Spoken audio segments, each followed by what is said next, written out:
Hi, this is Ike from Groovy Entertainment. Today we got another book on record to play for you. Today's book is Heidi from 1962. So let's get started. Hi.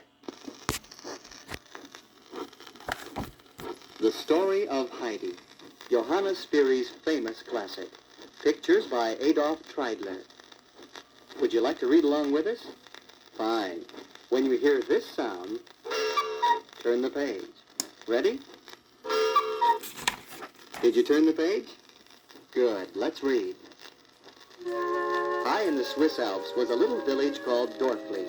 It perched halfway up the mighty Alm Mountain. One sunny June day, Heidi and her Aunt Diet were climbing the steep, rocky path that led from Dorfli up the mountain to where Heidi's grandfather, the Alm Uncle, lived. "You aren't taking the child to stay with the Alm Uncle," the villagers exclaimed to Diet. "I must. Diet answered. Heidi has no parents, and I can't take care of her any longer. Let her grandfather manage for a while." The villagers looked with pity at little Heidi.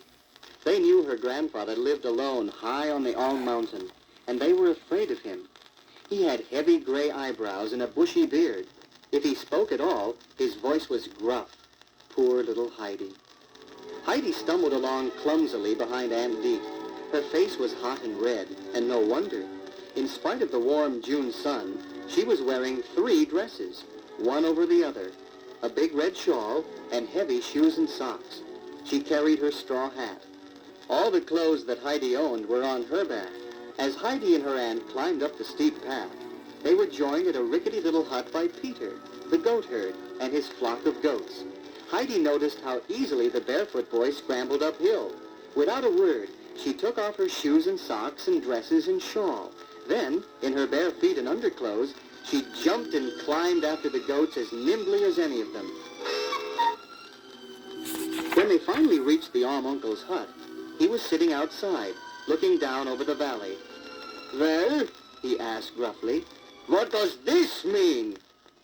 Aunt Diet explained how he would have to keep Heidi now while she took a job in the city of Frankfurt.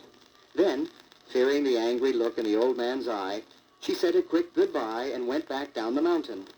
Heidi darted around, admiring the wide view of the valley and listening to the wind in the 3 tall fir trees behind the house. "Where shall I sleep, grandfather?" Heidi asked at last. The grandfather took her into the hut. "Sleep wherever you like," he said. Heidi saw a little ladder going up to the hayloft. Up there, in the sweet-smelling hay, she made her bed. Through a round window, she could look far down into the valley below. "This is a lovely place to sleep." She called down. "I know all about it," the grandfather called back in a gruff voice. But underneath his bushy gray brows, his eyes twinkled. "This child is not lacking in brain," he said to himself. That evening for supper, Heidi had 2 bowls of delicious goat's milk and some cheese toasted in the open fireplace. Then she went up to her hayloft and slept as soundly as if she had been in the loveliest bed of some royal princess. Every morning, Peter brought the goats up the mountain. He would call for the grandfather's 2 goats, and Heidi often went up to the pasture with them. She and Peter would take a picnic lunch. The day passed pleasantly as they played with the lively animals and picked armfuls of wild flowers. Heidi grew very brown and strong and healthy, thanks to this outdoor life. She was as happy as the merry little birds in the trees of the green woods. When winter snows came, Peter no longer brought his flock up the mountain. "Grandfather, will you take me down to visit Peter?" Heidi asked one day. The grandfather bundled her up in a blanket and sat her on the sled in front of him. Then down the snowy mountain they coasted, the grandfather's gray beard flying out behind him. Heidi shrieked with delight. Peter had an old blind grandmother who lived in the rickety hut with him. She was happiest when Heidi could come to visit her. The grandfather would never go inside with Heidi on these visits, but he brought along his hammer and nails. Each time he would mend a shutter or a door, and soon the rickety little hut was made sound and strong. "Please turn the record over, and we'll go on with the story."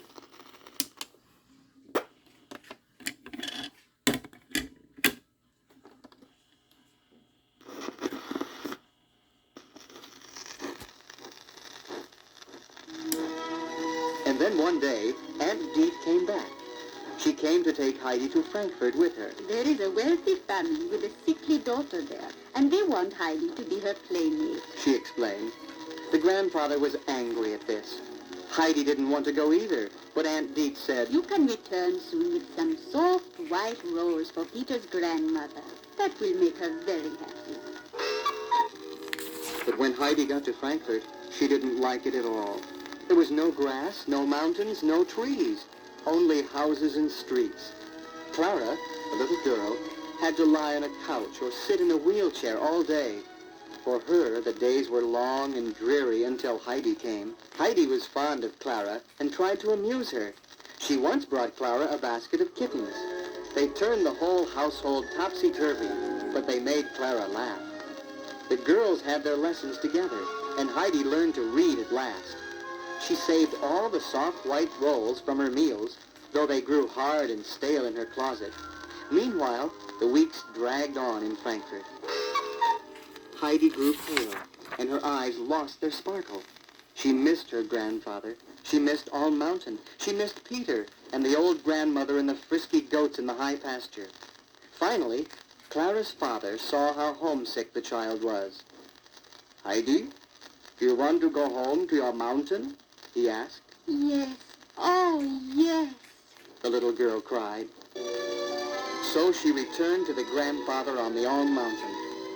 But she came back with presents for everybody, and later Clara was brought in her wheelchair to visit Heidi and the grandfather.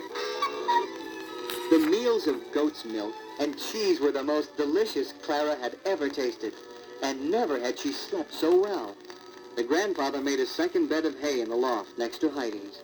At night, both of the girls would look at the starry sky through the little round window, and they would fall asleep to the sound of the wind roaring through the 3 fir trees. The grandfather took good care of Clara, and she grew strong and rosy, too. Only Peter was unhappy, for Heidi had no time to play with him anymore. One morning, Peter did something dreadful. He took the empty wheelchair and pushed it down the mountain, so that it broke into hundreds of pieces. Now, he thought, Clara will have to go back to Frankfurt, and I will have Heidi for my playmate again. But when the grandfather carried Clara outside, he thought the wind had blown the chair down the mountain. Oh, Wailed Clara. now I will have to go home, for I have no chair. Heidi tried to think of some new plan. If only you could walk. She coaxed, and she made Clara stand up while she held Clara's arm. Now just stamp your feet down and try. She pleaded. Peter, who was feeling sorry about the wheelchair, came and helped too. And Clara dared to take one firm step upon the ground, and then another, and another. I can, Heidi. Oh, I can. See, I can take steps one after another. I can walk. And even the grandfather came running to see the wonderful sight that had made them all so happy. When Clara's father arrived to take her home to Frankfurt, there was a marvelous surprise in store for him. Coming toward him from the hut was a tall girl leaning on little Heidi. His Clara was walking. This is a joy to me, child. This is a great joy to me, the father cried. Heidi, you have been such a help. Will you come back to Frankfurt to live with us? But Heidi clung to the grandfather. I don't ever want to leave my mountain again. She said. So Clara's father promised that instead, Clara should come back every summer and visit on the Alm. And now, he said, it is time for us to go. Heidi and the grandfather waved goodbye. Then, hand in hand, they turned happily toward their hut, which was all golden in the setting sun. That night, Heidi was very joyful as she climbed up to her bed. She had seen all the mountains and cliffs glowing in the sunset. She had heard the fir trees roaring in the wind. She was at home forever, high on her beloved mountain.